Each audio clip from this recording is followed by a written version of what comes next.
पलूस तालुक्यातील दुदंडी गावात दलित समाजाच्या हरिजन आडाच्या प्रश्नावरून संघर्ष तीव्र झाला आहे।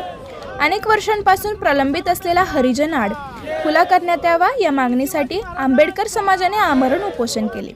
ग्रामपंचायत सदस्य राजेश तिरमारे आणि आरपीआयचे विशाल तिरमारे यांच्या नेतृत्वाखाली हे आंदोलन करण्यात आले।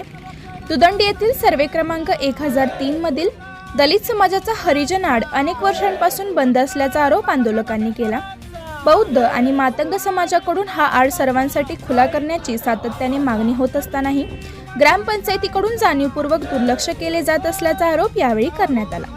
आंदोलनस्थळी ग्रामपंचायती विरोधात जोरदार घोषणाबाजी करण्यात आली। ग्रामपंचायत सदस्य राजेश तिरमारे यांनी ग्रामपंचायत दलित समाजाच्या न्याय मागण्यांकडे दुर्लक्ष करत असल्याचा आरोप केला। वारंवार निवेदन पाठपुरावा आणि मागण्या करूनही कोणतीही ठोस कार्यवाही होत नसल्याने अखेर आमरण उपोषणाचा मार्ग स्वीकारावा लागल्याचे त्यांनी सांगितले। आंदोलनाची दखल घेत ग्रामपंचायतीच्या वतीने आंदोलकांना पिण्याच्या पाण्याची व्यवस्था करण्याबाबत लेखी आश्वासन देण्यात आले।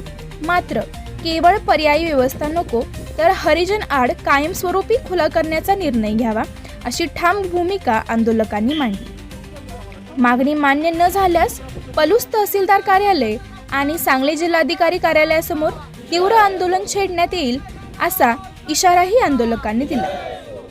याबाबतचे निवेदन सरपंच उषाताई देशमुख आणि ग्रामसेवक यांना देण्यात आले। लेखी आश्वासनानंतर आंदोलन तात्पुरते स्थगित करण्यात आले।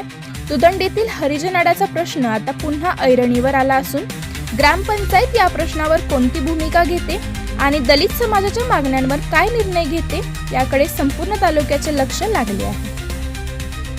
आज समस्त आंबेडकरी समाजाच्या वतीनं मातंग व बौद्ध समाजाच्या वतीनं दुदंडी गावातील सिटी सर्वे नंबर 1003 मध्ये जो हरिजन आड आहे तो खुला करावा या मागणीसाठी आम्ही उपोषणास बसलेलो आहे।